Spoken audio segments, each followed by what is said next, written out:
con Dios. Y bueno, iniciamos la lectura. Quiero aclarar que estamos usando la versión Reina Valera contemporánea, por si usted ve ahí alguna diferencia de las versiones que posiblemente usted conoce. Y dice la palabra: Dios en el principio creó los cielos y la tierra estaba desordenada y vacía. Las tinieblas cubrían la faz del abismo y el Espíritu de Dios se movía sobre la superficie de las aguas. Y dijo Dios: que haya luz, y hubo luz. Y vio Dios que la luz era buena, y separó Dios la luz de las tinieblas. A la luz Dios la llamó día, y a las tinieblas las llamó noche. Cayó la tarde y llegó la mañana. Ese fue el día primero. Luego dijo Dios: que haya algo firme en medio de las aguas para que separe unas aguas de otras aguas. Y Dios hizo una bóveda, y parte de las aguas quedaron arriba de la bóveda y parte de las aguas quedaron abajo. Y así fue. Dios llamó cielos a la bóveda. Cayó la tarde y llegó la mañana. Ese fue el día segundo. También dijo Dios: que se junten en un solo lugar las aguas que están debajo de los cielos y que se descubra lo seco. Y así fue. A lo seco Dios lo llamó tierra, y al conjunto de las aguas lo llamó mares. Y vio Dios que era bueno. Después dijo Dios: que produzca la tierra hierba verde, hierba que dé semilla y árboles frutales, sobre la tierra que den fruto según su género y cuya semilla esté en ellos. Y así fue. Y así la tierra produjo hierba verde, hierba que da semilla según su naturaleza, y árboles que dan fruto según su género, y cuya semilla está en ellos. Y vio Dios que era bueno. Cayó la tarde y llegó la mañana. Ese fue el día tercero. Luego dijo Dios: que haya lumbreras en la bóveda celeste para que separen el día de la noche y sirvan de señales para las estaciones, los días y los años. Que sirvan de lumbreras en la bóveda celeste y que alumbren sobre la tierra. Y así fue. Y Dios hizo las dos grandes lumbreras: el sol para ser el rey del día, y la luna para ser la reina de la noche. Además hizo las estrellas y las puso Dios en la bóveda celeste para que alumbraran sobre la tierra, para que reinaran en el día y en la noche, y para que separaran la luz de las tinieblas. Y vio Dios que era bueno. Cayó la tarde y llegó la mañana. Ese fue el día cuarto. Y dijo Dios: que produzcan las aguas seres vivos y aves que vuelen sobre la tierra por la bóveda celeste. Dios creó entonces los grandes monstruos marinos y todo ser vivo que repta y que las aguas produjeron según su género, y todo animal alado según su especie. Y vio Dios que era bueno. Y Dios los bendijo con estas palabras: reproduzcanse, multiplíquense, llenen las aguas de los mares, que se multipliquen las aves en la tierra. Cayó entonces la tarde y llegó la mañana, y ese fue el día quinto. Luego dijo Dios: que produzca la tierra seres vivos según su género, y bestias, serpientes y animales terrestres según su especie, y así fue. Y Dios hizo animales terrestres según su género, y ganado según su género, y todo animal que repta sobre la tierra según su especie. Y vio Dios que era bueno. Entonces dijo Dios: hagamos al hombre a nuestra imagen y semejanza, que domine en toda tierra sobre los peces del mar, sobre las aves de los cielos y las bestias, y sobre todo animal que repta sobre la tierra. Y Dios creó al hombre a su imagen. Lo creó a imagen de Dios. Hombre y mujer los creó. Y los bendijo Dios con estas palabras: reproduzcanse, multiplíquense y llenen la tierra, domínenla. Sean los señores de los peces del mar, de las aves de los cielos y de todos los seres que reptan sobre la tierra. Y dijo Dios: miren, les he dado toda planta que da semilla y que está sobre toda la tierra, y todo árbol que da fruto y semilla. Ellos les servirán de alimento para toda bestia de la tierra y para todas las aves de los cielos y para todo lo que repta sobre la tierra y que tiene vida. Toda planta verde les servirá de alimento. Y así fue. Vio Dios que todo lo que había hecho, todo ello era bueno en gran manera. Cayó la tarde y llegó la mañana, y ese fue el día sexto. Así que llegamos ahí con nuestra lectura. Qué lindo hubiera sido que pudiéramos tener imágenes. Yo no sé si usted se imaginaba imágenes de la creación, de los animales, de las lumbreras, el sol y la luna.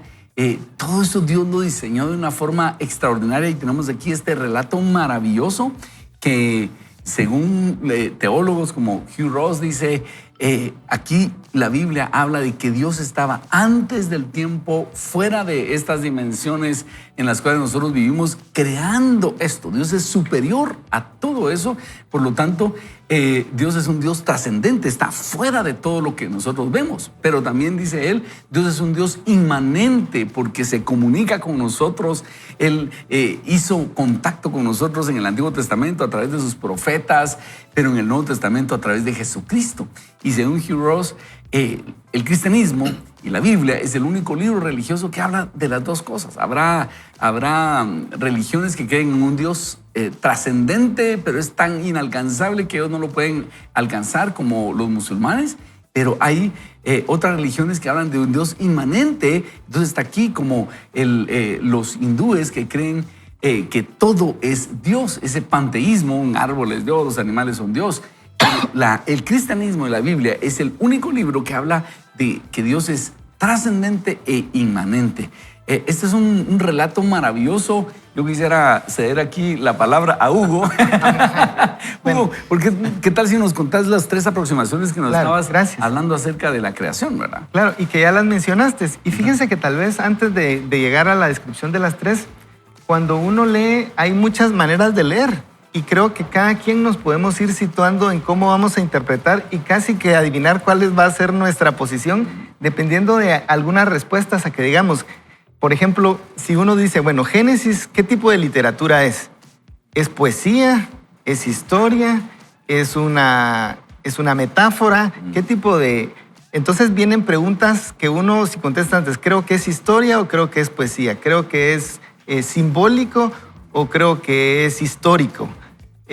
¿Adán es histórico o Adán es una lección que nos quiere dar? ¿Tiene lecciones espirituales? Y así pueden haber muchas mezclas, ¿verdad? De alguien que crea que sea así literal, pero no hiperliteral, o literal, pero con algunas partes con metáforas, con símbolos. Y alguien dirá, no, lo importante es el mensaje que Dios es el creador. Y básicamente de esas ideas de cómo se interpreta el libro, pues vemos básicamente tres principales y una cuarta que tal vez puedo mencionar. Una ya las mencionó Ronnie, es el creacionismo de tierra joven, que interpreta todo mayormente literal, y estos son 6 días de 24 horas, y entonces hasta podríamos llegar a una fecha. Y ese es como un extremo. Hay bastantes intermedias, pero después podríamos llegar a lo que le llamamos... ¿Nos podrías dar la referencia si alguien quiere buscar? Bueno, sí, si alguien quiere buscar creacionismo de tierra joven, por ejemplo, está Answer in Genesis o Respuestas en Génesis. Ellos tienen su página de internet, ¿verdad? Y ahí ellos son de este tipo de interpretación. Si vamos más al centro, podríamos decir que está el creacionismo de tierra antigua. En el creacionismo de tierra antigua se interpretan estos días como épocas o como grandes periodos de tiempo, también porque en el idioma hebreo, que solo tenía 3,000 palabras en el hebreo bíblico, no existía la palabra época o edad, ¿verdad? Sino que la palabra día habían solo 3,000 palabras, entonces las mismas palabras a veces tienen diferentes significados. Por eso es cuando usted mira a algún predicador, dice, mire, como dice en el hebreo, que significa A, B, C, D, E, y uno dice, ¿y por qué tantas cosas? Bueno, porque el lenguaje era más pequeño. Entonces, en esta interpretación está más acorde con la ciencia actual, digamos, pero genera también discusiones con algunos de la otra interpretación. Si usted quiere tener referencia, Hugh Ross es una muy buena referencia. Ellos tienen su página que se llama Razones para Creer, obviamente en inglés, Reasons to Believe, y ahí tienen una cantidad de material increíble y con muchas respuestas. Y incluso tenemos... digamos, sí, esa segunda postura es que hay periodos en los cuales Dios hizo todo lo que vemos, no necesariamente 24 horas, sino periodos... Ellos creen en una tierra antigua, en una creación más o menos como se explica en la ciencia, pero creen que Génesis sí es histórico y sí es literal, aunque literal hasta cierto punto, porque cuando hablamos de días son épocas, ¿verdad? Y que hay símbolos. Y si seguimos avanzando, tenemos también al creacionismo evolutivo, como les gusta a ellos. Antes se le llamaba evolución teísta. Y podríamos poner ahí de referencia a Francis Collins. Ellos tienen también una página de internet que se llama Logos. Es muy buena y tienen mucho material y muchas respuestas. Ellos ven más el Génesis 1 como una interpretación literaria y dicen, bueno, los primeros 3 días coinciden con los segundos y hay todo un marco de referencia. Pero tal vez lo importante antes de continuar es que estas 3 posiciones son 3 posiciones de personas que aman al Señor y creen en la Biblia como la revelación de Dios. Y eso es importante, porque estos no son issues de salvación que nos debieran llevar a división o pelea entre cristianos. Excelente. Sino que al contrario, podemos discutir nuestras diferencias, pero como dice en 1 Pedro, con buen modo, con amabilidad, ¿verdad? Porque somos todos personas que creemos en la Biblia como verdad y en Dios como creador. Son 3 posiciones creacionistas. Y es importante entenderlo porque a veces también uno se puede topar con alguien que es muy estricto o dependiendo de donde uno está, tal vez alguna persona, incluso algún líder, ¿verdad? Un maestro. Y uno tiene que entender que esa no es la única posición del cristianismo, ¿verdad? Y hay espacio incluso para disentir. Entonces podríamos decir que está bien decir, yo creo en esto, pero no me tengo que pelear con el que no cree como yo. Claro. ¿Verdad? Y solo quiero destacar algo, que Francis Collins era un ateo, científico ateo, encargado de estudiar el genoma humano y en el proceso él se convierte y termina concluyendo, ¿no? Dios existe y deja el ateísmo para ser un creyente. Para ser un creyente y un creyente que hace apología por el Señor ahora, ¿verdad? Sí, y una cosa importante, bueno, dije que iba a mencionar una cuarta, hay un movimiento que le llaman el diseño inteligente, que también es algo que podríamos decir que es una cuarta posición, aunque ellos no toman una posición específica entre estos 3, sino que ellos simplemente dicen, hay un creador, y se ve la evidencia de un creador inteligente y podría estar en cualquiera de estas otras 3. Y esa es una, por así decirlo, cuarta posición. Ellos ni siquiera se identifican solo con el cristianismo, sino que definitivamente solo con la corriente de que hay un creador.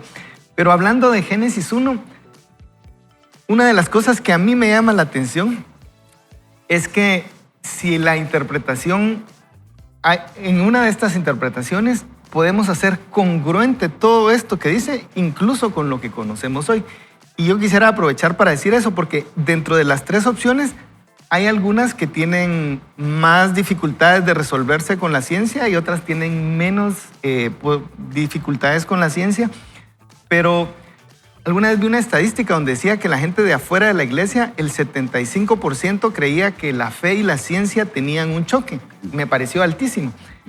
Y lo que me pareció todavía más fuerte es que dentro de la iglesia, el 50% de la gente creía que había un choque entre fe y ciencia. Y entonces dije, pero si están adentro, ¿verdad? Y no debería ser así. Y entonces pensando en la audiencia, yo creo que es importante reconocer que la dificultad nos trae entre la fe y la ciencia. La dificultad está entre el materialismo ateo, podríamos decir, y el cristianismo o el teísmo que cree en un Dios y en un Dios personal como que creemos. Ahí sí hay un choque. Pero entre la fe y la ciencia hay discusiones y hay una armonía que hasta incluso podríamos decir que la ciencia en el siglo XVII y XVIII en Europa nació a partir del cristianismo y de la gente que creía en Dios y que creía que hay leyes que rigen el universo. Así que el choque, la discusión no está entre la ciencia y la fe. La ciencia y la fe pueden ir de la mano. El ateísmo y el teísmo definitivamente no pueden, pero a veces se mezclan esas dos y es algo que tenemos que diferenciar para los que somos cristianos y para los que tenemos fe, que también creemos en la ciencia, creemos que Dios, así como se reveló en la Biblia, Dios se ha revelado a través de la creación y nos muestra su poder y su amor en las cosas creadas, como dice Romanos, como dice el Salmo 19, y eso es algo que nos debiera motivar. Y para el que tenga preguntas, puede con confianza acercarse a Dios, porque podemos fortalecer nuestra fe y encontrar respuestas cuando le buscamos sinceramente. Qué lindo. Y la aplicación práctica, me parece, es que, bueno, una de las aplicaciones prácticas es que en nuestro quehacer eclesiástico no deberíamos tomar posiciones rígidas, porque Yo he sido de una postura de creacionismo en 6 días, 24 horas, porque así como Jesús hizo el vino en las bodas de Caná, que parecía muy añejo, y lo hizo en el momento, Dios pudo haber hecho la tierra así y dejar trazas como que tiene miles de años, pero lo pudo haber hecho en el momento. Esa ha sido la respuesta que yo he tenido.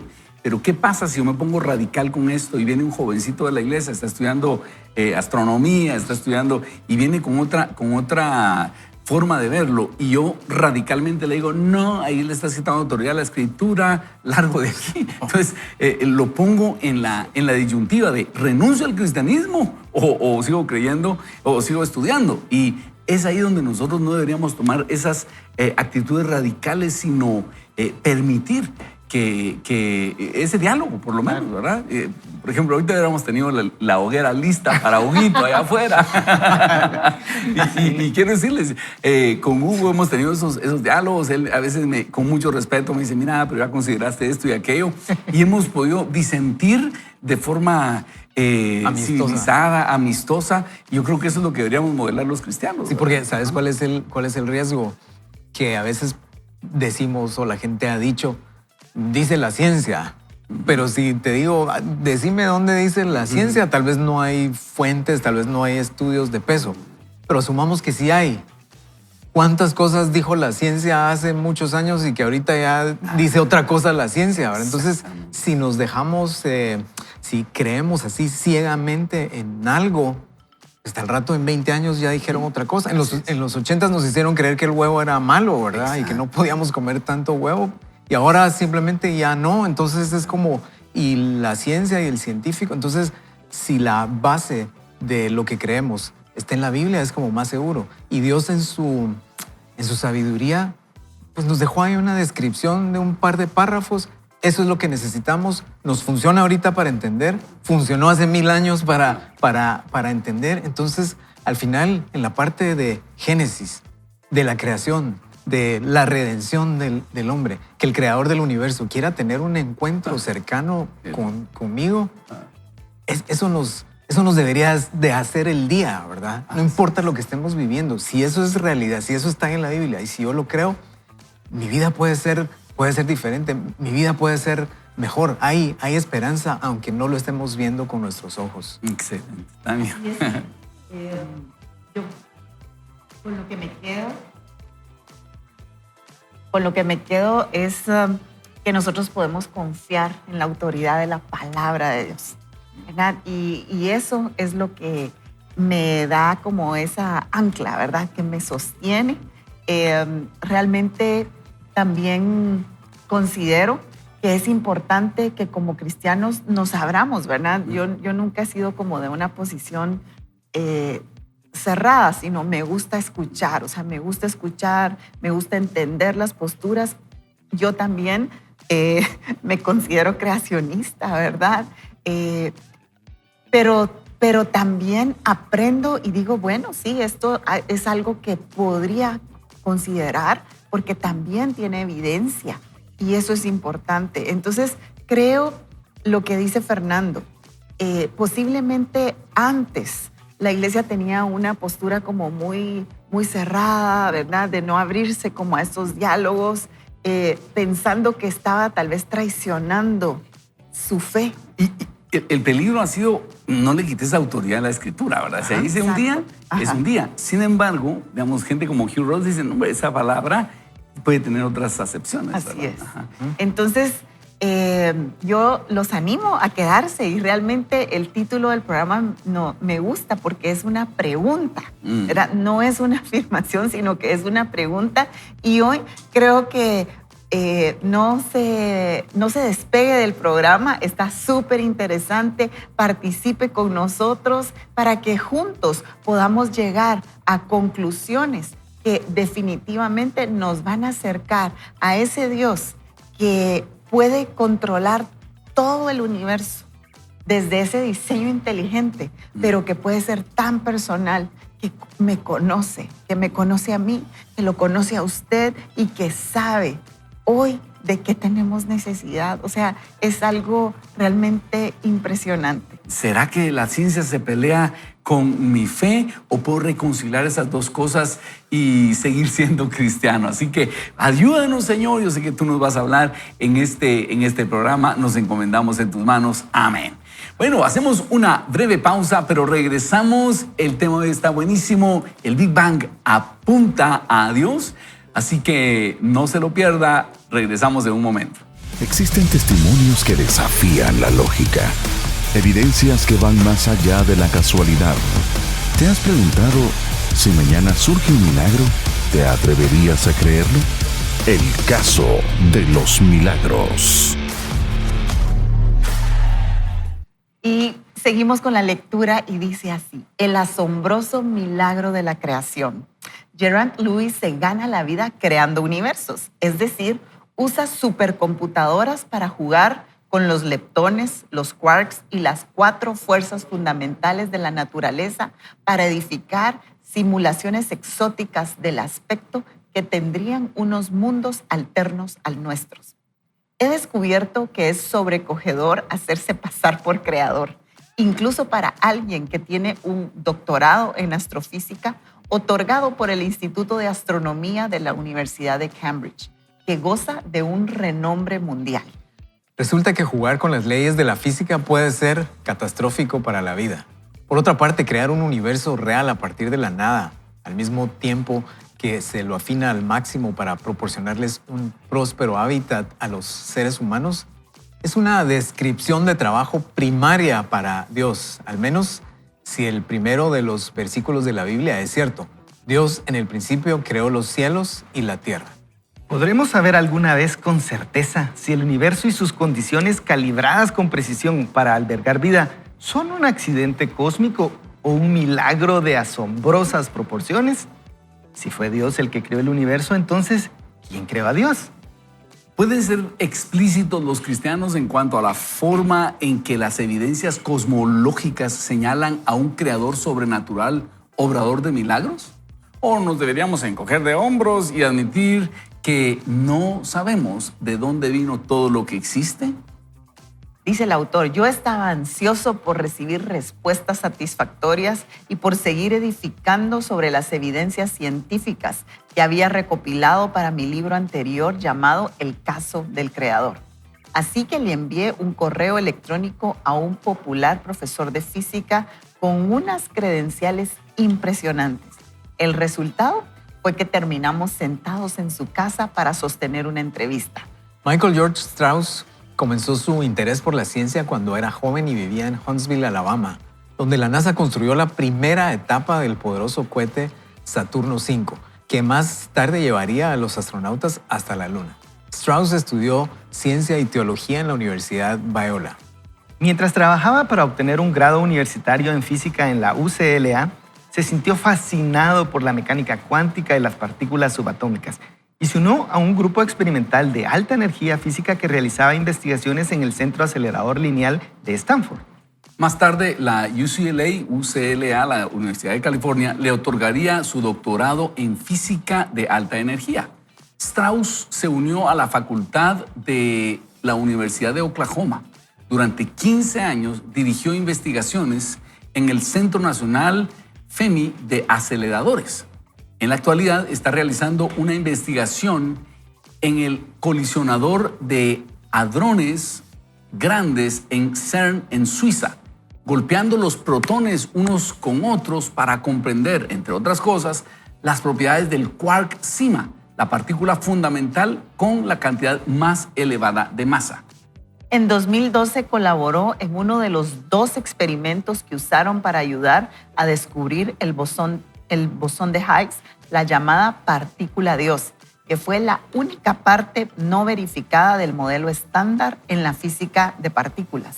Ahora Strauss se encuentra entre los que andan a la caza de evidencias sobre la existencia de bosones de Higgs con una masa más elevada.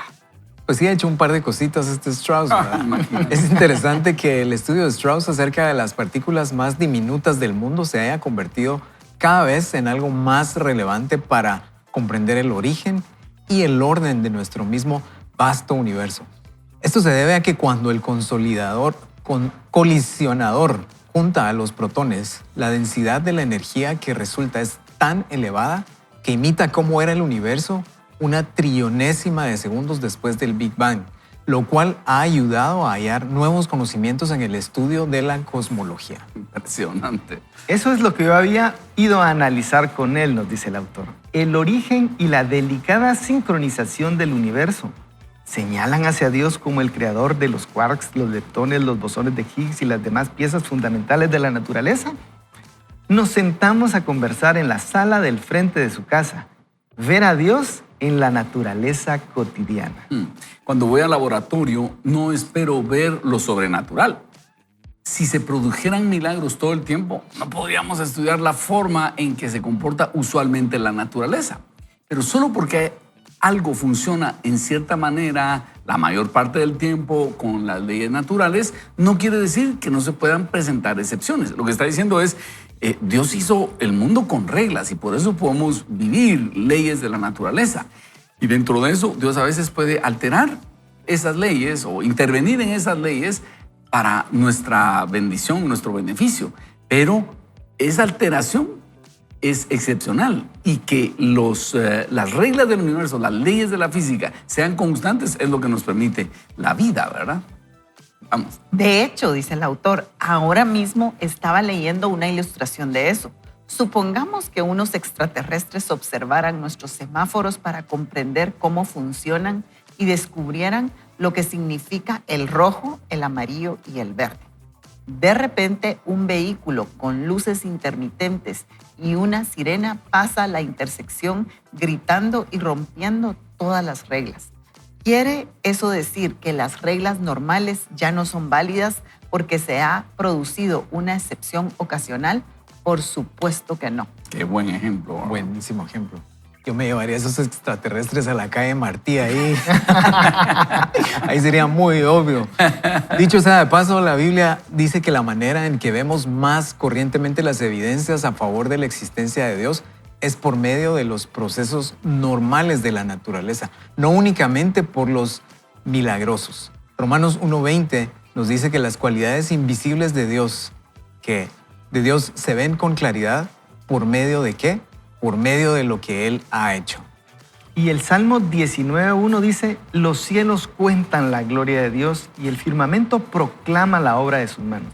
Así que, con franqueza, no necesitamos forzosamente de los milagros para hallar evidencias a favor de la existencia de Dios. Todo está allí mismo encerrado en los procesos naturales que Él ha creado y que nosotros los científicos estamos estudiando. Y a mí me gustaría hacer una pausa aquí porque creo que pensando en la dificultad o en el choque que algunos ven entre fe y ciencia, no debería ser así y la Biblia dice que no debería ser así. Acabamos de leer dos textos, ¿verdad? Romanos 1 y Salmo 19, donde dice que los cielos cuentan la gloria de Dios. Para mí eso es evidencia suficiente bíblica que me dice que lo que yo vea en la naturaleza me debe servir y que yo puedo confiar en lo que veo en la naturaleza porque me va a contar la gloria de Dios. En la confesión belga leí alguna vez que estaba descrito la revelación de Dios como dos libros. Un libro que es la revelación especial, que es la Biblia, pero el otro libro es la naturaleza, en la cual está escrito muchas de las cualidades invisibles de Dios, como dice Romanos. Eso es algo que nos debiera motivar para aquellos que tengan pensamiento científico o que tengan esa inclinación. Yo les animo a que busquen y a que se sientan contentos con ese llamado de estudiar, de entender, porque la Biblia nos dice que cuando nosotros buscamos en eso, lo que vamos a poder ver son las cualidades invisibles de Dios. Más adelante en el libro, Lee Strobel va a contar que uno de los científicos que él entrevistó le dice, imagínate, hablando de la sintonía fina, para que haya vida en el universo. Imagínate que estás en una cabina con 100 controles, con 100 botones, y cada uno de esos tiene que estar finamente ajustado a cierta configuración para que haya vida en todo el universo. Y si variamos uno de esos 100, Se arruina todo. Se arruinaría todo. Así de precisa es la naturaleza. Me pareció fascinante y lo vamos a ver, ese concepto. Y por eso dice la Escritura, los cielos cuentan la gloria de Dios y el firmamento proclama la obra de sus manos. Y tanto más los científicos estudian esa sintonía fina, más sorprendente es que hay un diseñador de todo eso. Continuamos entonces con la lectura. Y dice, fue bueno recordar que cuando los protones colisionan y explotan para dividirse en partículas aún más diminutas, los científicos están logrando algo de visión dentro de la increíble complejidad y la maravilla de la creatividad de Dios. De la misma forma que nosotros detectamos las cualidades sobrenaturales cuando observamos cómo una formidable tormenta eléctrica barre los campos o contemplamos una multitud de estrellas que centellan en el cielo de la noche. No obstante, de vez en cuando una ambulancia atraviesa nuestra vida ululando. ¿Qué me dice usted? ¿Ha tenido alguna experiencia que solo ha podido explicar como una intervención sobrenatural de Dios? Bueno, solo es una palabra muy fuerte para un científico, comenzó a decir. Así que probablemente no. Pero sí hay una cantidad de cosas en las que creo, a pesar de no haberlas experimentado nunca personalmente. Por ejemplo, yo creo que el ADN tiene una estructura helicoidal, pero nunca la he visto. Cuando escucho a unas personas dignas de crédito hablar acerca de algo que solo se puede explicar de manera sobrenatural, no necesito experimentarlo para creer que ha ocurrido algo sobrenatural. Y esto es muy importante para alguien como yo, dice el autor, que usó el estudio y la ciencia para determinar las cosas. En pocas palabras, un Dios invisible dejó evidencias visibles de su existencia en toda su creación. Qué impresionante párrafo. Ahora está entrevistando a Michael George Strauss y él le pregunta, ¿y usted ha visto algún milagro alguna vez? La verdad que no, pero todo lo que veo me hace estar consciente de que detrás de todo lo que vemos hay un creador inteligente que afinó las cosas para que aquí haya vida. Así que tenemos este párrafo. Tania, Hugo, Fernando, ¿qué les inspira a leer esta entrevista con Michael George Strauss? Bueno, primero, me parece tan interesante cómo el autor, que realmente se propuso a través de los libros que ha escrito, comprobar, ¿verdad? Porque es lo que él siempre ha estado buscando. O sea, él como un investigador, como un periodista, y también desde su postura inicial de ateo, ¿verdad? Porque él no creía. Y entonces, cómo a raíz de que empieza a buscar esas evidencias que comprueben primero que Dios existe, luego que si había sido el creador, luego los milagros. Pero entonces me gusta porque entonces él busca las fuentes que son confiables, con las que él puede tener este intercambio como este científico. Claro. Yo creo que eso a mí me reta mucho, ¿verdad? A poder exponerme a este tipo de ideas, pero sobre todo me gusta cuando dice que Dios deja, o sea, es indudable que Dios deja esas evidencias en la creación de quién es Él, ¿verdad? Aunque nosotros no lo podamos explicar, tal vez yo no le puedo explicar cuáles son los componentes del ADN, ¿verdad? Pero cuando yo veo un atardecer, cuando yo estoy frente al mar, yo puedo comprobar y mi espíritu, mi mente tiene esa confirmación de que hay un Dios creador de ese universo que no solo podemos tal vez como ser conmovidos por la belleza, porque también él dice las tormentas y este tipo de cosas, ¿verdad? Pero podemos dar evidencia de su existencia y de su majestad. De su diseño, ¿verdad? Sí, definitivamente. A mí me gustaría decir algo porque creo que uno de los puntos importantes de esta lectura es que él está diciendo que aunque hay milagros, eso no significa que las leyes del universo cambian. Y cosa que lo vemos en Jeremías 33, que dice, si yo cambiara las leyes del día y de la noche, entonces tal vez cambio mi pacto con ustedes, ¿verdad? Y es una manera de decir que las leyes del universo son fijas y que son permanentes. Pero cuando hay un milagro, no significa que se rompieron, sino que alguien intervino. Si yo digo, ¿qué pasa si suelto esto? pues va a caer y va a topar en la mesa, dirá alguien. Dale. Bueno, a menos de que yo meta las manos. Pero si metí las manos, entonces ya no sucedió el pronóstico que habíamos dicho. ¿Por qué? Porque hubo una intervención. No significa que se rompieron las leyes. John Lennox ponía una vez un ejemplo que a mí me gustó mucho. Dijo, si yo meto 100 quetzales en mi gaveta, él dijo otra moneda, una semana, y por 5 semanas meto 100, y luego después de las 5 semanas vengo a ver y resulta que no hay 500, sino que hay 200, no es que se hayan roto las leyes de la matemática, significa que alguien metió la mano. Y entonces algo así pasa cuando nosotros vemos un milagro. No es que se rompan las leyes del universo, es que hay intervenciones. Y Dios, estando afuera, Él puede intervenir. Y por eso es que nosotros oramos y le decimos, Señor, tú que puedes intervenir, yo en cambio estoy sujeto a las leyes del universo y no puedo hacer algo diferente. Pero tú que estás afuera y que creaste estas leyes, tú puedes intervenir. Y eso debe alimentar nuestra fe para pedir milagros, Huguito, Tania, Fernando, porque vemos que el poder de Dios se manifestó diseñando la naturaleza para que funcione, para que haya vida. Pero también el poder de Dios se puede manifestar interviniendo a nuestro favor cuando nosotros oramos y le pedimos una intervención. Más adelante también va a contar el caso de una mujer que estaba con arteriosclerosis múltiple por 7 años. Y dice, iba en deterioro, las manos encogidas, los pies encogidos. Y dice que a alguien se le ocurrió mandar a la radio Moody en Chicago, una petición de oración con el nombre de la persona. Dice que ella recibió 450 cartas de gente que dijo, estuve orando por ti.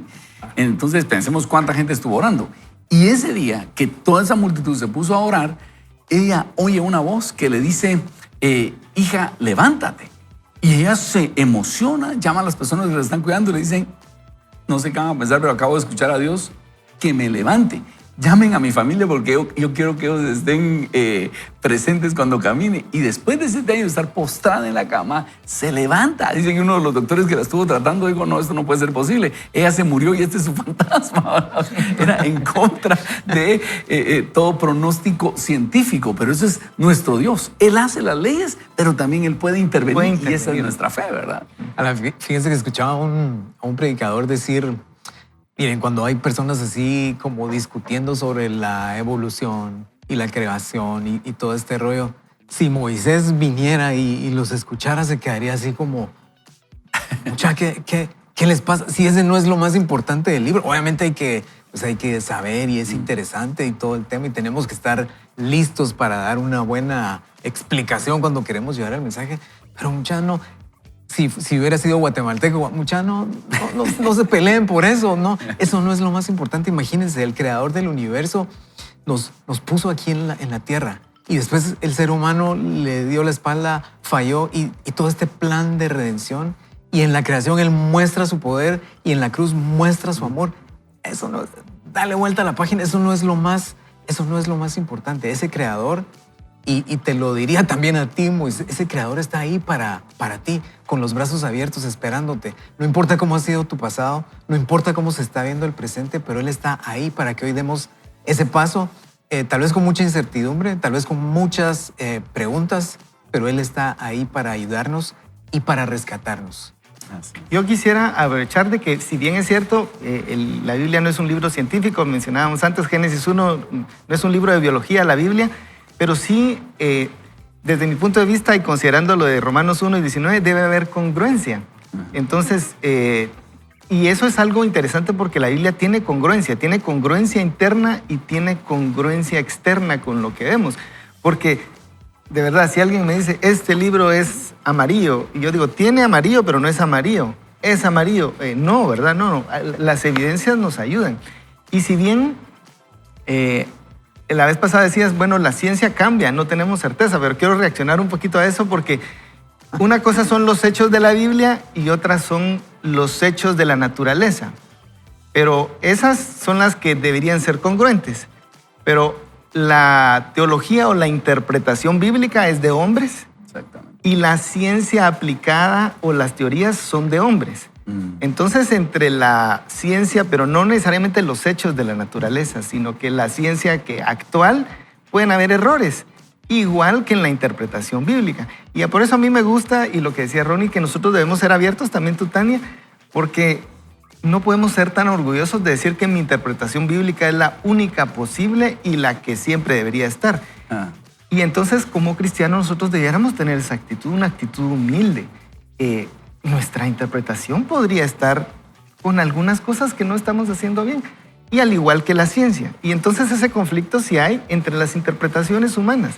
Pero obviamente Dios, el creador de la naturaleza, y Dios, quien ha revelado la Biblia, ahí es donde debe haber congruencia. Así es, y hay cosas fundamentales en las cuales nosotros no deberíamos tener esa relajación en cuanto a decir, bueno, Dios es 5, Dios es 8, o sea, Claro. Tenemos que tener claro que sí es fundamental en la Escritura. Dios es el creador, es trino, Dios Padre, Dios Hijo, Dios Espíritu Santo, vino en la persona de Jesucristo. Esas son cosas fundamentales, pero las otras cosas no deben ser motivo de pelearnos, sino deben ser motivo de diálogo, porque puede ser que a otra persona sí necesite uno de esos argumentos para terminar de reconciliar su fe con el Señor. ¿Qué tal si oramos y le pedimos al Señor que nos dé sabiduría para todo esto? Y le decimos, Señor, te pedimos que tú nos ayudes a crecer, a acrecentar nuestra fe en ti, que tú eres el creador de todo, pero que también puedes intervenir en esas leyes que tú hiciste en favor nuestro. Ayúdanos a creer, Señor, que estás ahí, que nos amas y que la oración tiene poder y que la oración mueve cosas maravillosas. Te damos gracias, Señor, por tu amor por nosotros, por la precisión en la creación y que eso también nos ayuda a encontrarte. En tu nombre, Jesús, oramos. Amén. Amén. Y entonces vamos a hacer una breve pausa, pero regresamos con más crecimiento personal. Hoy con el tema el Big Bang apunta a Dios. Así que regresamos, no se lo pierda. Vaya con Dios. Y Lee Strobel nos comparte el siguiente párrafo: las consecuencias de la expansión del universo. Cuando Albert Einstein presentó en 1915 su teoría general de la relatividad y la aplicó al universo como un todo, se sintió horrorizado al ver que señalaba que el universo debía estar creciendo y colapsándose. Su solución: añadir un factor amañado a su ecuación para contener la gravedad y de esa manera estabilizar el universo, una acción que más tarde admitiría que había sido el error más garrafal de su carrera. Hasta hoy, las consecuencias teístas de que el universo haya tenido un principio se hacen inmediatamente evidentes incluso para los ateos. El físico teórico Stephen Hawking escribió: puesto que el universo tuvo un principio, podríamos suponer que tuvo un creador. Yo le pregunté a Strauss, ¿qué movió virtualmente a todos los científicos a llegar a la conclusión de que el universo tuvo un principio? Incluso a pesar de que hubo algunos de ellos a los que hubo necesidad de arrastrar, forcejeando y gritando hasta esa conclusión. Ya a fines de la década de 1920, el matemático ruso Alexander Friedman y el astrónomo belga Georges Lemaitre usaron las teorías de Einstein para formular un modelo que demostraba que el universo se estaba expandiendo. De manera que si le damos reversa a la cinta grabada del universo, esta se va encogiendo hasta el Big Bang. ¿Cuáles fueron los descubrimientos científicos que confirmaron la teoría del Big Bang? Fueron 3 descubrimientos. Primero, en 1929, el astrónomo estadounidense Edwin Hubble descubrió el llamado corrimiento al rojo en la luz procedente de las galaxias distantes, el cual es la consecuencia de que esas galaxias se estén alejando unas de otras a unas velocidades enormes. Con eso se estaba demostrando que nuestro universo se está expandiendo con rapidez. El segundo descubrimiento que comprueba esto del Big Bang es que en 1964 Arno Penzias y Robert Wilson midieron la radiación de microondas del fondo cósmico, la cual indicaba que el calor dejado por el Big Bang era de menos de 450 grados Fahrenheit. Eso es exactamente lo que sería esperar si se produjo el Big Bang. El tercer descubrimiento tiene que ver con el origen de los elementos ligeros. Los elementos pesados se forman más tarde en estrellas y fueron lanzadas al espacio por supernovas, pero los elementos muy ligeros como el hidrógeno y el helio tuvieron que fraguarse en un ambiente mucho más caliente como el Big Bang. Cuando medimos la cantidad de estos dos elementos que hay en el universo, encontramos que son precisamente lo que predecía la teoría que serían como una aproximación de una parte entre 10,000. Dadas las evidencias, no creer en el Big Bang es como creer que la Tierra es plana. Para mí los datos son así de fuertes. El Big Bang es el origen de todo lo que nosotros conocemos: espacio, tiempo, materia y energía. Sin embargo, nosotros no podemos medir lo que sucedió en la fracción inicial de segundo después del Big Bang.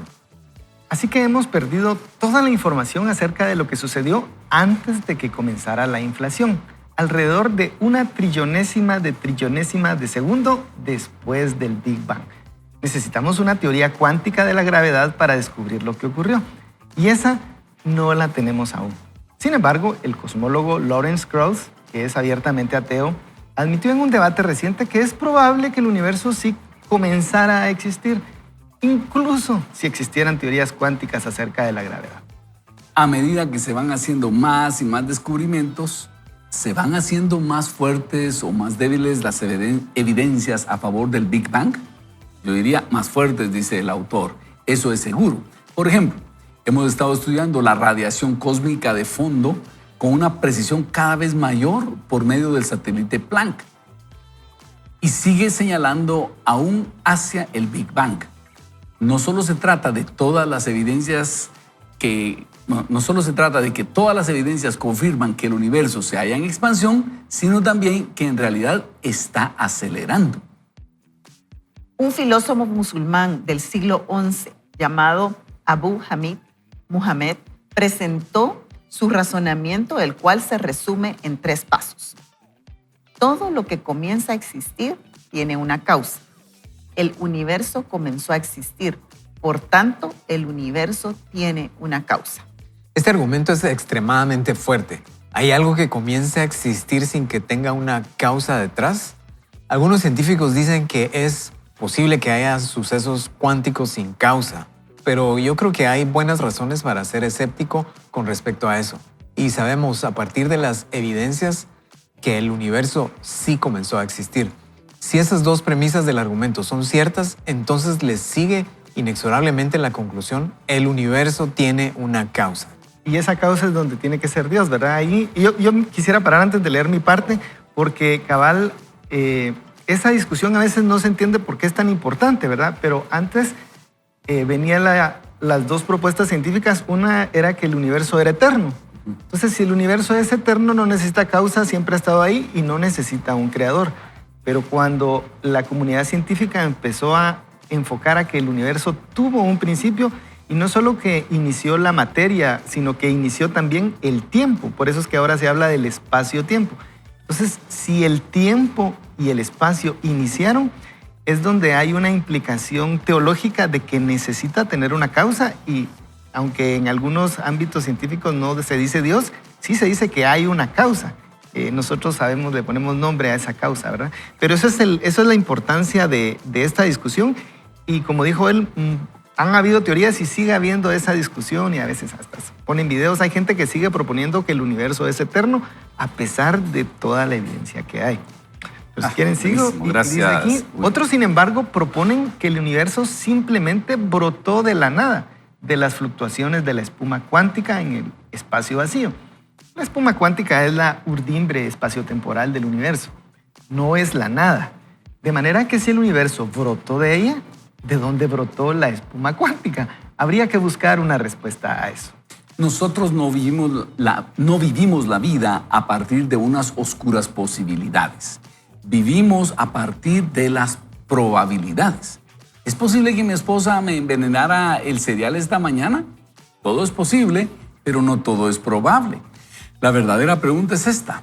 Teniendo en cuenta lo que observamos con el universo, ¿cuál es la probabilidad mayor?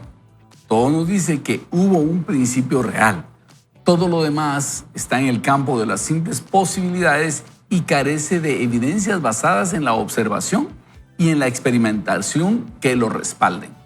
Dice el autor, en cierto sentido, la historia de la cosmología del siglo XX se puede ver como una serie de intentos fracasados, uno tras otro, para evitar el comienzo absoluto predicho por el modelo estándar del Big Bang. Este desfile de teorías fracasadas solo sirve para confirmar la predicción del modelo estándar según la cual el universo comenzó a existir. Tal vez haya sido Alexander Vilenkin, director del Instituto de Cosmología de la Universidad de Tufts, quien lo expresó mejor. Con las pruebas ya en su lugar, los cosmólogos no se pueden seguir escondiendo tras la posibilidad de un universo eterno en su pasado. No hay escapatoria posible. Se tienen que enfrentar al problema de un comienzo cósmico.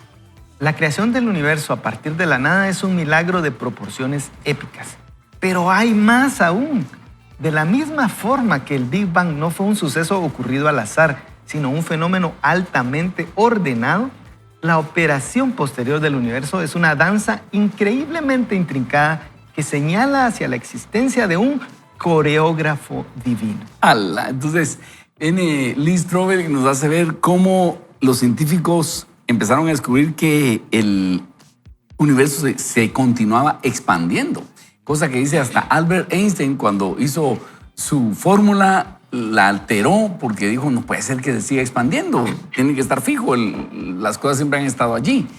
Y ahora los científicos han descubierto que se sigue expandiendo. Y si se sigue expandiendo, entonces él dice, si le ponemos reversa, tendríamos que regresar a que al principio no había nada y tuvo un inicio. Ese inicio tiene que hablarnos de un creador que dio inicio, porque él dice, las cosas no suceden de la nada. Todo tiene que tener un inicio y esa es la prueba de que hay un creador, un diseñador detrás de todo esto. Y si a eso le sumamos ese ajuste fino, en donde no simplemente es una explosión descontrolada, sino que hay reglas del universo para que pueda haber vida en el planeta Tierra, entonces caemos a la conclusión, sí, allá afuera del espacio y el tiempo hay un creador que no solo hizo las cosas, sino que las sostiene, como dice la palabra, que Jesús sostiene la creación. Y fíjate, Ronnie, que oyendo a varios apologistas, hablando de esto, de que el universo tuvo un inicio y que por lo tanto tuvo una causa, porque las cosas no aparecen de la nada, ¿verdad? Decíamos, podemos investigar un poco acerca de esa causa. ¿Cómo será? Sin ir a la Biblia todavía. Entonces, sin ir a la Biblia decimos, ¿cómo tendría que ser la causa? Tendría que ser trascendente a lo material, porque si creó lo material, tendría que ser inmaterial. Tendría que ser trascendente al tiempo, porque tú creó el tiempo, entonces tendría que ser eterno. Tendría que ser muy poderoso, porque creó el universo eterno, ¿verdad? Tendría que ser inteligente, porque le puso diseño y ajuste fino. Tendría que ser personal, porque tiene objetivos, no podría ser algo, una fuerza nada más, ¿verdad? Y cuando empezamos a ver las características de esa causa, sin ir a la Biblia, tendría que decir inmaterial, atemporal, eterno, todopoderoso, superinteligente, moral, personal. Uno dice, se parece al Dios de la Biblia, ¿verdad? Está describiendo a alguien. Está describiendo a alguien que en la Biblia ya tenemos la revelación específica. Pero ahí es donde comprobamos que en la naturaleza se ven los atributos de Dios, dice Romanos. Y para eso no hay que ir a la Biblia siquiera. Es simplemente en la lógica de buscar cómo debería ser esa causa. No sé si... Qué lindo, Huguito. Sí, qué maravilloso. Y como mencionabas estos dos libros, el de la creación, una revelación general, y la Biblia, una revelación específica, creo que esto nos debe guiar a apreciar mucho más esa revelación especial y entender quién es nuestro Claro, creador. porque ahí ya nos dice Dios que Él nos ama, ¿verdad? Y entonces uno ya puede decir, como dijo Fernando, nos fijamos en las otras cosas. Pero quisiera hacer referencia a algo más que dice el autor, porque ¿cuál es esa lucha de que si el universo es eterno o el universo tuvo un inicio? Porque nosotros decimos que Dios es eterno, entonces ellos dicen, ¿por qué nosotros podemos decir que el universo era eterno? Pues, ¿verdad? Pero el asunto es qué es lo que nos dicen las evidencias. Las evidencias nos dicen que el universo tuvo un inicio. Y es que ahí entra aquella pregunta que dice, ¿y si Dios creó todo, quién creó a Dios? Que es una pregunta que hace una suposición de que Dios es creado. Porque es como que yo preguntara, ¿y cómo le llamaríamos a la esposa del soltero? Alguien que me diga, pues, mira, esa pregunta está mal hecha la pregunta, no puede haber esposa del soltero, ¿verdad? Entonces es lo mismo cuando uno dice, Pero ¿y si Dios es el creador, quién creó a Dios? No, hombre, mira, la idea es que Dios es eterno. Entonces, como Él ya estaba, no necesita una causa. Y esa precisamente es la misma lógica que ellos quieren utilizar. Si el universo ya estaba, no necesita una causa. No me tenés por qué preguntar quién creó el universo si el universo ya estaba. Entonces, esa misma lógica es la que nosotros utilizamos para decir que Dios ya estaba. Sin embargo, el universo hay evidencia de que tuvo un inicio. Y entonces ahí es donde uno no puede decir es que ya estaba. No, no, no. Tuvo un inicio. Y si tuvo un inicio, tuvo una causa. Ese es el punto del Qué Big Bang, ¿no? impresionante, Huguito, y esperamos que estas lecturas nos ayuden a consolidar nuestra fe en el Señor, que podamos nosotros decirle, Padre, ante tu grandeza, qué privilegio que yo pueda llegar delante de ti y sentir tu presencia. Recuerdan que uno de los científicos que él entrevistó al inicio dice que después de que se topó con 2 personas que lo evangelizaron así a machetazos, él llega, ve una cruz y llega a su cuarto y dice, Dios, si existes, quiero conocerte, y siente algo que no venía de él. Y decide él entonces reconocer, esto es un milagro, porque estoy sintiendo la presencia de Dios. Y eso es lo que nosotros experimentamos cada vez que adoramos al Señor. Sentimos su presencia y ese es un maravilloso milagro. Y espero que toda esta información nos ayude a dimensionar en nuestra pequeña mente el milagro que es tener contacto con el Señor. Por eso la situación práctica sería, o el consejo práctico es, aprovechemos la oración, aprovechemos de adorar a Dios, porque estamos conectándonos con un Dios que está fuera del tiempo y el espacio. Qué cosa más extraordinaria. Cuando estamos pidiendo un milagro, estamos orando a ese Dios que está más allá. Hugh Ross dice que los científicos han determinado que hay 10 dimensiones en el espacio. Nosotros apenas conocemos, ¿qué? 3, ¿verdad? Y él dice que los científicos, la teoría es que hay 10 dimensiones y que Dios está fuera de esas dimensiones. Qué extraordinario. A ese Dios estamos orando, en ese Dios es que creemos, ¿verdad? Qué impresionante esa explosión de amor de Dios hacia nosotros y todo lo que comentabas, Ronnie, del milagro de poder sentir su presencia y cómo eso lo podemos llevar al día a día, ¿verdad? Porque tal vez hay personas que estamos pasando situaciones bien difíciles, ¿verdad? Y cuestiones en el hospital y eso, y es evidente que necesitamos ahí un milagro, que necesitamos algo divino, pero a veces tal vez, entre comillas, es como normal, pero vamos en el tráfico con mala actitud. Y es que imagínate ir en la Martí con buena actitud, es así como difícil, ¿verdad? Pasa la ambulancia, pasa la moto en la banqueta y es como difícil ahí. Pero con lo que estamos leyendo hoy, no importa lo que estamos enfrentando, cuando podemos sentir la presencia de Dios, a veces yo hago mi mejor esfuerzo, pero mi actitud no llega, se me acaba ahí como más o menos por el país parroquia, se me acaba. Pero cuando Dios te llena, te da una palabra, cuando hay un versículo como Salmo 118, 24, este es el día que hizo Jehová, nos gozaremos, nos alegraremos en él. O sea, hay cosas como que se salen de lo que nosotros tenemos capacidad y nos da una fuerza extra para tener una buena actitud, para orar por un milagro, para dar una palabra de sabiduría, un buen consejo. Cambia nuestro día, cambia nuestra vida cuando como que Él entra en la escena de nuestra vida. Excelente. Yo quiero, tal vez, cuando me tocó leer el tema de la ambulancia, me sentí realmente tan identificada, ¿verdad? De cómo Dios puede intervenir, ¿verdad? De una manera sobrenatural para obrar a favor nuestro. Y precisamente yo iba en una ambulancia con mi papá, ¿verdad? Y su saturación en 34, su saturación de oxígeno. Y los que vivimos en la ciudad de Guatemala sabemos que cuando aquí el tráfico se detiene, se detiene. Y fue de verdad que en segundos, ¿verdad? Yo iba tan enfocada en verlo a él, iba viendo el monitor y literalmente iba viendo que su vida se estaba apagando. Pero llevábamos ya una ruta establecida, o sea, un hospital donde nos estaban esperando. Y en ese momento yo volteo a ver digamos, yo iba como viendo lo que les digo a mi papá y los monitores, pero en eso algo me mueve como a ver hacia el conductor. Y entonces puedo ver que literalmente el tráfico está detenido. Y en ese momento pienso, no vamos a lograrlo.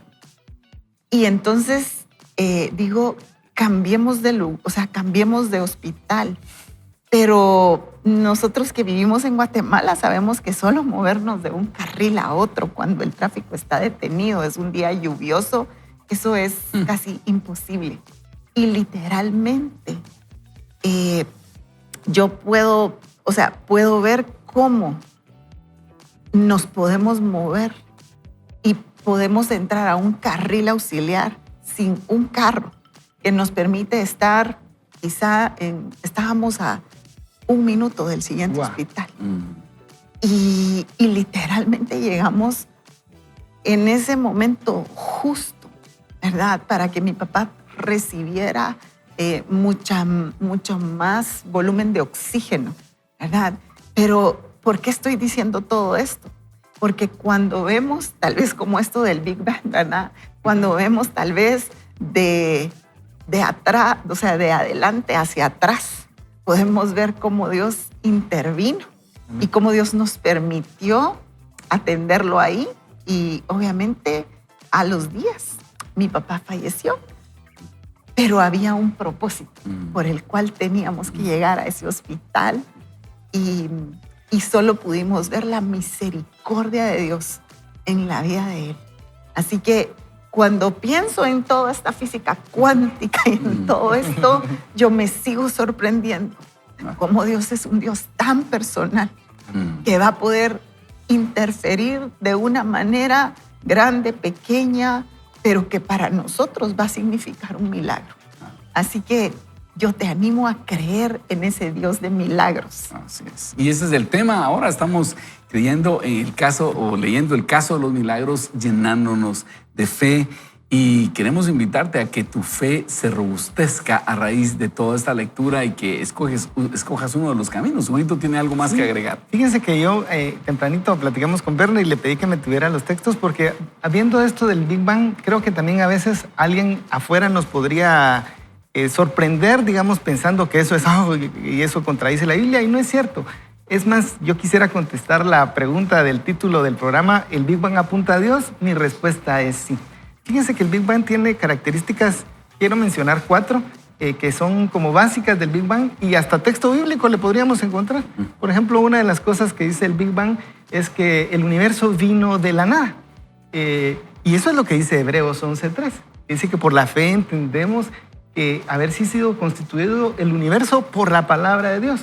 De modo que lo que se ve fue hecho de lo que no se veía. Eso es lo que dice el Big Bang, que las cosas crearon de la nada, ex nihilo, como dicen, ¿verdad? Es algo que podríamos decir que es bíblico. Otra característica del Big Bang es que el universo se está expandiendo constantemente. Pero en la Biblia vemos muchos textos donde dice que el universo se está expandiendo. Y uno dice, el autor no quiso decir eso. Tal vez no, pero si lo dijera al contrario, te apuesto que sería un nicho que alguien nos diría, mira, la Biblia dice que el universo es estático. Y tenemos el Salmo 104:2 que dice, el que se cubre de luz como una vestidura, pero dice, el que extiende los cielos como una cortina, los va alargando, ¿verdad? Los va expandiendo. Y hay muchos textos, Isaías 40, no sé cuántas veces dirán en el Antiguo Testamento que el universo se está expandiendo. Otra cosa que dice el Big Bang es que el universo se está enfriando, que el universo decae. Hay una segunda ley de la termodinámica, la entropía. Pero eso lo dice Romanos también. Romanos dice que Dios sujetó todo a vanidad. No por su propia voluntad, sino por causa del que la sujetó. Dice que todas las cosas decaen. También dice Eclesiastés, vanidad de vanidades, ¿verdad? Pero eso lo podríamos decir que es la entropía, ¿verdad? Y esa es una causa es una característica del Big Bang. Y una última es que para que el Big Bang tenga sentido, las leyes del universo tienen que ser constantes y fijas, que es lo que hablamos en el primer punto, ¿verdad? Y lo dice Jeremías 33:25. Si no permanece en mi pacto con el día y la noche, si yo no he puesto leyes del cielo y de la tierra, entonces tal vez mi pacto con ustedes puede ser. Pero fíjense que las 4 características básicas del Big Bang, yo diría, son características bíblicas. Podríamos decir, en vez de Big Bang, el evento cósmico de la creación. Y científicamente podemos llegar, como dijo el autor, hasta una trillonésima de segundo después del evento cósmico de la creación. Y hasta ahí la Biblia es congruente. Ese es el mensaje. No nos debe asustar este tipo de ciencia. En lo que sí estamos de acuerdo es creer que ese Big Bang fue sin ninguna dirección y completamente al azar. Los hechos son los hechos, pero la interpretación es que Dios es el creador. Qué lindo, qué lindo. Gracias, Hugo, por ese complemento a la lectura.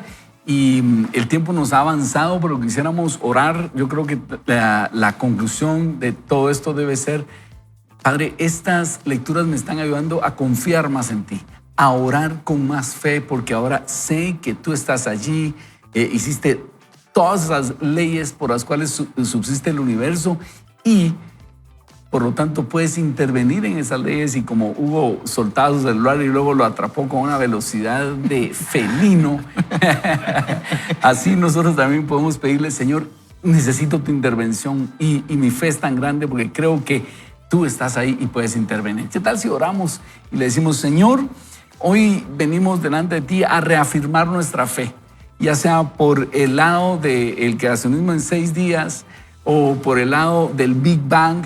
Señor, sabemos que tú hiciste las cosas y estás ahí detrás de la creación. Y también sabemos que puedes intervenir en esas leyes para mostrar tu amor para nosotros, para, como dijiste Jesús, para que vuestro gozo sea cumplido. Y hoy venimos a presentarte nuestras peticiones. Por el que está enfermo, Señor, que pongas tu mano de sanidad. Por el que está escaso económicamente, que pongas tu mano milagrosa ahí en provisión, en una pesca milagrosa, en una multiplicación de panes y peces. Tú lo puedes hacer, Señor. Aquel que está muy triste, aquel que está con sus emociones contraídas, Señor, un toque de tu mano lo puede animar. Y así cualquier otra cosa, Señor, si alguien se siente atemorizado por una amenaza, recuérdanos cómo tú tienes ángeles a favor nuestros y abre nuestros ojos como lo hiciste con el siervo de Eliseo para que veamos que tú puedes guardarnos. Pero todo esto, Señor, nos lleva a reafirmar nuestra fe en ti y saber que tú hiciste todo con leyes, pero también puedes intervenir esas leyes a nuestro favor. Eso lo creemos, Señor, y seguimos cimentando nuestra fe en ti. En tu nombre, Jesús, oramos. Amén. Amén. Quiero recomendarle que este fin de semana usted asista a su iglesia, vaya a adorar al Señor, que es uno de los milagros más grandes que podemos experimentar. Y es por eso que acá le decimos: no vaya ni solo ni mal acompañado, vaya con Dios. Nos vemos el lunes. Continuamos. Vaya con Dios.